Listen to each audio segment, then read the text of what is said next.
চারিদিক ঘন কালো আঁধারে ছেয়ে যাচ্ছে। আচমকা আকাশে গর্জন হচ্ছে, বাতাস বইতে শুরু করেছে। কিন্তু অদ্ভুত বিষয় হচ্ছে, পিটালি গাছের পাতাগুলো একটুও নড়ছে না, যেন প্রত্যেকটা পাতা কারো বসে আছে। শ্যামার গাটা ছমছম করে ওঠে।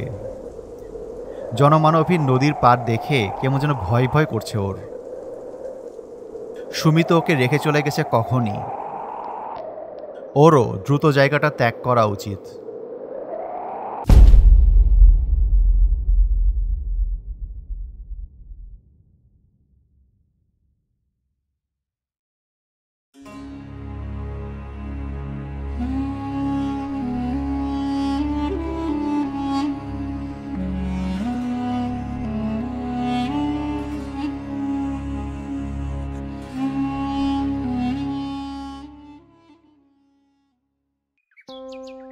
কেশোদপুর গ্রামের বাসিন্দা শ্যামার পরিবার। শ্যামা এবার পঞ্চম শ্রেণীর ছাত্রী। ওর বাবা মোহাম্মদ আজগর আলী কেশোদপুর গ্রামের একজন ক্ষুদ্র মুদি ব্যবসায়ী। সকাল 6:30 থেকে রাত 10টা পর্যন্ত দোকানেই থাকেন।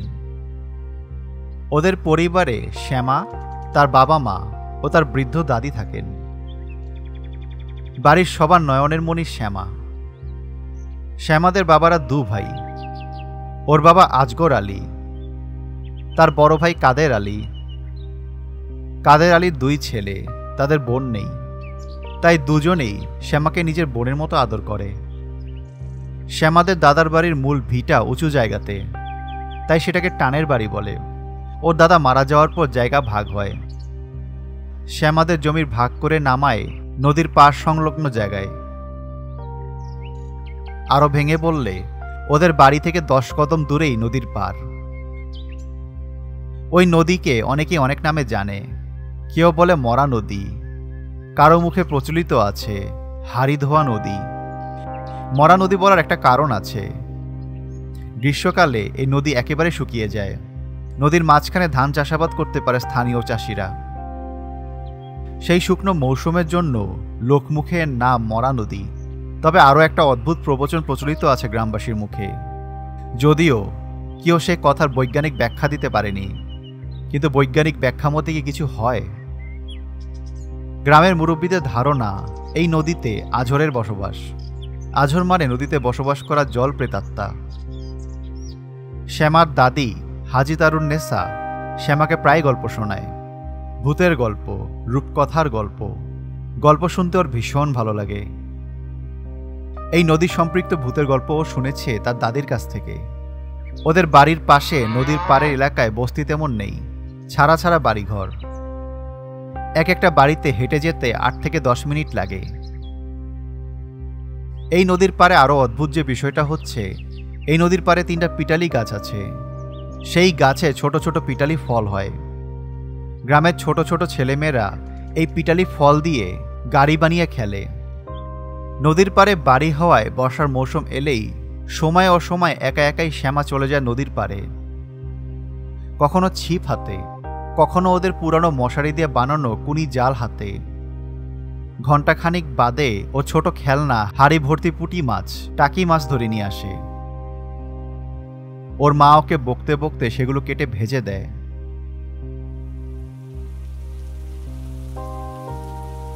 সময়টা বর্ষাকাল। নদীতে পানিতে কানায় কানায় পূর্ণ। নদীর পাড়ে ছোট ছোট দুর্বা ঘাসগুলো সবুজ হয়ে বিছিয়ে আছে, যেন কোনো অদৃশ্য কেউ নিপুণভাবে পুরো পাড়াটাকে সবুজ কার্পেটে মুড়িয়ে রেখেছে। বৃষ্টি না থাকলে বিকেলে ছেলেবুড়োরা আড্ডায় মেতে ওঠে, কিন্তু সন্ধ্যার আজান হওয়ার আগেই সবাই জায়গাটি ত্যাগ করে। বর্ষার আকাশে হুটহাট মেঘের আনাগোনা হয়। গত 4 দিন ধরে টানা বৃষ্টি হচ্ছে। বাড়ি থেকে বের হতে পারছে না শ্যামা, এমনকি তাদের চাচার বাড়িতেও যেতে পারছে না। যাতায়াতের মাটির রাস্তাটিতে জায়গায় জায়গায় কাদা আর বৃষ্টির পানি।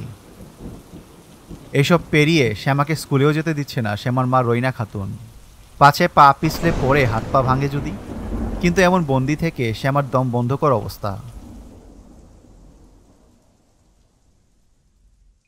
দুপুর থেকে বৃষ্টি থেমেছে, আকাশও পরিষ্কার। তাই অনেক বায়না করে 4টার সময় বাড়ি থেকে বের হয়েছে। একে একে সহপাঠী ও বান্ধবীদের বাড়িতে গিয়ে ডেকে এনেছে। কাউকেই বেরোতে দিচ্ছে না ওদের বাবা মা। 3 জনের বাড়ি ঘুরে অবশেষে ওর বান্ধবী সুমির বাড়ি থেকে সুমিকে নিয়ে বেরিয়েছে। নদীর পাড়ের মাঠে দুজনে জলকুমির খেলছে। খেলতে খেলতে সন্ধ্যা ঘনিয়ে এসেছে। হঠাৎ বাতাসের সাথে টুপটাপ করে পিটালি গাছের কয়েকটা ফল পড়ে। দুজনে দৌড়ে গিয়ে সেগুলো কুড়িয়ে নেয়।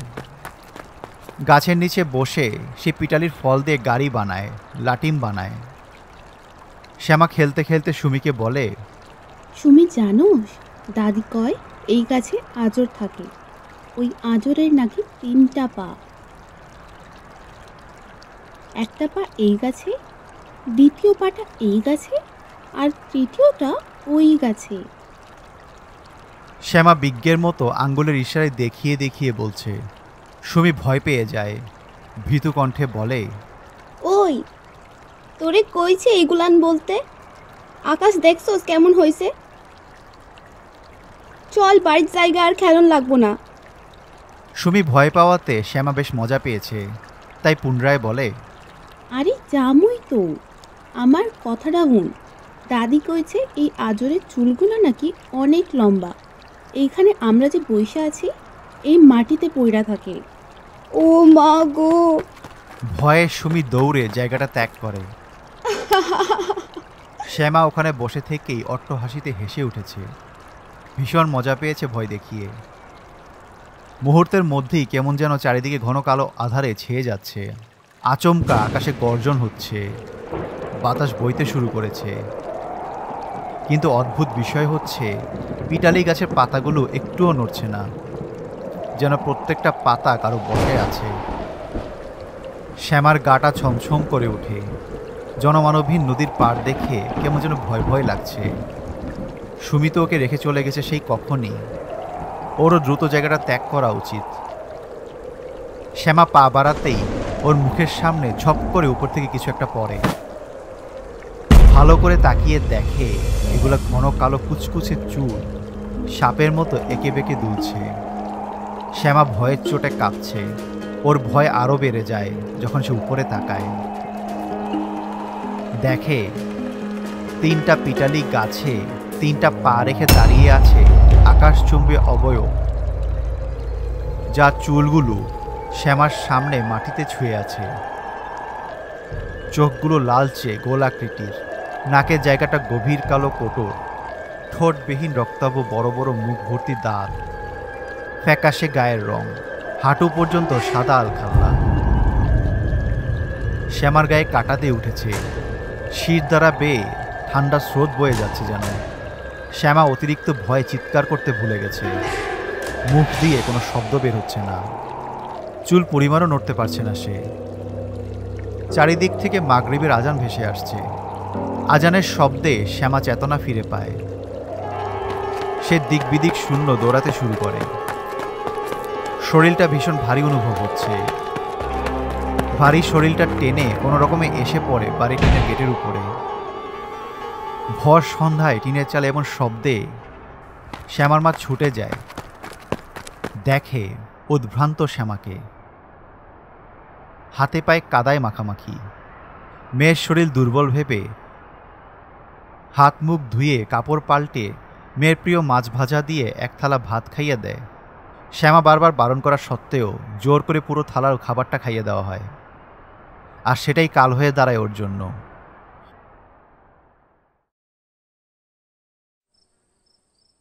রাত 12টা।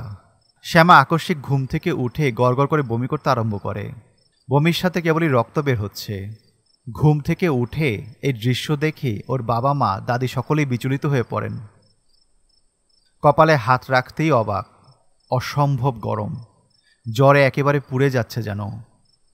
শ্যামা চোখ মেললেই দেখে 3টা পায়ে ভর দিয়ে দাঁড়িয়ে আঝর ওর বানানো গাড়ি আর লাটিম বাড়িয়ে দিচ্ছে। বিকট শব্দে বলছে, এই যে তোর লাটিম, পিটালি গোড়া লাটিম। শ্যামা হাত বাড়ায়, ধরতে চায় কিন্তু ধরতে পারে না। তার আগেই আজরটা ওর টুটি চেপে ধরে। শ্যামা প্রাণপণে ছুটতে চেষ্টা করে, কিন্তু নড়তে পারছে না। রাহিমা খাতুন মেয়ের মাথায় জলপট্টি দিচ্ছিল, কিন্তু আকস্মিক ঘুমের মধ্যে শ্যামার এরকম ছটফটানি ধরফরানো দেখে ভয় পেয়ে যায়। মেয়ের জটিল অসুখ হয়েছে ভেবে মেয়েকে বুকে জড়িয়ে ধরে, হাউমাউ করে কাঁদতে থাকে। কান্নার শব্দে শ্যামার বাবা আজগর আলী পাশের ঘর থেকে ছুটে আসেন। শ্যামার দাদি বাথরুমে গিয়েছিলেন, কিন্তু এসে ওর শরীরে এই অদ্ভুত কম্পন দেখে বিস্মিত হন। অজগর আলী মেয়েকে কোলে নিয়ে ডাকতে থাকে, কি হয়েছে তোমার মা? শরীর খারাপ লাগে? শ্যামা অদ্ভুত সব শব্দ করে, বলে, পিটালি গারোইতেন। রাতভর শ্যামা এভাবে আবল তাবল করে কাটায়। এক মুহূর্তের জন্য ওর জ্বর কমে না, 2 বার রক্তবমি হয়। ভোর হতে আজগর আলী আর কাদের আলী শ্যামা কিনে রওনা হয় হাসপাতালে। ডক্টর জ্বর মাপে, পরীক্ষা নিরীক্ষা করে আশ্চর্য হয়। জানায় 104 ডিগ্রি জ্বর, আর কোনো সমস্যা নেই। অতিরিক্ত জ্বরের কারণে আবল তাবল করছে, কিন্তু রক্তবমি হওয়ার যথাযথ কারণ দেখা যাচ্ছে না। তারপর বিভিন্ন ওষুধ দিয়ে বাড়ি পাঠিয়ে দেয়। বাড়ি ফিরে ওষুধ খাওয়ার পরেও কোনো কাজ হয়নি, একটুও জ্বর কমেনি। উল্টো থেকে থেকে গা ঝাঁকুনি দিচ্ছে। এসব দেখে প্রবীণ মহিলা হাজি তারুন নেসা বলেন, কালকে একটা কবিরা জানিস তো, মাইয়াটার লক্ষণ ভালো দেখতেছি না। রাত 3টা বাজে। হঠাৎ রায়না খাতুনের প্রকৃতির ডাকে ঘুম ভাঙে। কাজ সেরে ঘরে ঢুকতেই দেখে শ্যামার বিছানায় শ্যামা নেই, বিছানা ফাঁকা। বাথরুম ঘরের বাইরে, আর সেখান থেকে তো তিনি মাত্রই এলেন। তাহলে মেয়েটা গেল কোথায়? বাড়ির সব আলো জেলে মেয়েকে খুঁজেন, কিন্তু কোথাও নেই। মেয়েকে না পেয়ে হাউমাউ করে কাঁদতে আরম্ভ করেন। এবার বাড়ির সবাই ওকে খুঁজতে বের হয়। টানের বাড়ি থেকে খবর পেয়ে শ্যামার চাচা, ভাইয়েরা সবাই খুঁজতে থাকে। সম্ভাব্য কোথাও ওকে পাওয়া যায় না। শ্যামার চাচাতো ভাই বলেন, চাচা চলেন তো, নদীর পাড়টা একটু দেখে আসি। সবাই একজোট হয়ে নদীর পাড়ে যায়। নদীর পাড়ের পিটালি গাছের গোড়ায় সোজা হয়ে কাউকে শুয়ে থাকতে দেখে সকালে আটকে উঠে। আলো ফেলতেই দেখে শ্যামা মৃতদেহের মতো সোজা হয়ে শুয়ে আছে। সকলে দোয়া পড়তে পড়তে ওকে বাড়ি নিয়ে আসে। সারা রাত কারো চোখে ঘুম নেই। কিভাবে কি হলো কেউ মিলাতে পারছে না। সকাল হতেই কেশোদপুর গ্রামের এক হুজুরের কাছে ছুটে যায় সবাই। হুজুর এসে পরা পানি ছিটিয়ে দিতেই শ্যামা চোখ মেলে চায়। পানি ভর্তি বড় সাইজের একটা বাটিতে হুজুর দোয়া পরে ফু দেন। তারপর শ্যামাকে পানির দিকে তাকাতে বলেন। পানিতে তাকিয়ে শ্যামা চিল্লাতে থাকে। কবিরাজ রায়না খাতুনকে বলেন যেন শ্যামার মাথাটা চেপে ধরে রাখে। কিছুক্ষণ পরে শ্যামা নিজে থেকেই বলতে থাকে, নদীর পাড়ে ঘটা ঘটনা। এও বলে, আমারে কষ্ট দিতাছে, ব্যথা দিতাছে, আমার গলা, পেট আর বুকের মধ্যে খালি ব্যথা দিতাছে। রায়না বেগম হুজুরকে জানান গতকাল শরীর মোছার সময় দেখে শ্যামার শরীরের বিভিন্ন অংশে নীলচে এবং কালচে ছোপ ছোপ দাগ। জ্বর আসলেও ওর গায়ের রং কেমন পরিবর্তন হয়ে নীল হয়ে যায়। হুজুর তখন বলেন, ওর উপরে আজরে নজর পড়ছে, খুব সাবধানে থাকতে হইব, চোখে চোখে রাখবা, নয়তো চিরকালের জন্য মেয়েকে হারাইতে হইব। হুজুর শ্যামাদের বাড়ি বন্ধ করে দেয়। 1 বোতল পানি দিয়ে বলে, সকাল বিকাল পরা পানি খাওয়াইবা আর শরীরে ছিটাই দিবা। গলায় পরার জন্য একটা তাবিজ দিয়ে বলে, আর এই তাবিজ কোনোভাবেই গলা থেকে যেন না খুলে। 1 মুহূর্তের জন্য কিন্তু এই তাবিজটা খোলা যাবে না। পরের দিন সকালেই শ্যামার আমূল পরিবর্তন হয়। উঠানে হেসে খেলে বেড়াচ্ছে। দুপুরে বলে, মা, আমার নদীর মাছ দিয়ে ভাত খাইতে ইচ্ছে করতেছে। রাইনা মেয়েকে বলে, তোর বাবাকে বলবো ধরে আনতে। কিন্তু শ্যামা বায়না করতেই থাকে। আসলে নদীটা অদ্ভুতভাবে ওকে আকর্ষণ করছে। বিকালবেলা সকলের আড়ালে একা একাই ছিপ নিয়ে বেরিয়ে পড়ে। মাছ ধরতে শুরু করেছে। আজকে যেন মাছেদের মেলা বসেছে। এত মাছ কিভাবে বড়শিতে ধরবে, তাই বাড়ি থেকে চুপি চুপি কুনির জাল নিয়ে এসেছে। কুনি জাল নিয়ে আসার সময় জালের সাথে আটকে কোনোভাবে তাবিজটা গলা থেকে খুলে গেছে। পানিতে নামার সাথে সাথেই দুটো হাত টেনে গভীর থেকে গভীরে নিয়ে যেতে থাকে শ্যামাকে।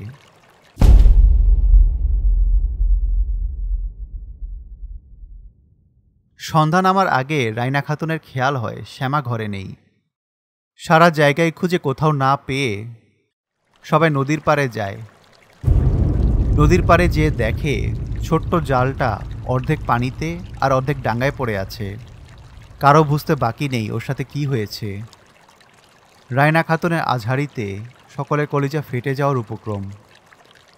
পাড়া প্রতিবেশী ছেলেবুড়ো সকলে দলে দলে পানিতে নামে। 2 ঘন্টা খোঁজাখুঁজির পর শ্যামার নিথর দেহটা গ্রামের এক মুরব্বির পায়ে লাগে। সঙ্গে সঙ্গে লোকটি ভয় পেয়ে চিৎকার করে বলে ওঠে, এই যে এখানে, আমার পায়ের নিচে কি জানি। 2-3 জন একত্রে ডুব দিয়ে শ্যামার নিথর দেহটা তুলে আনে।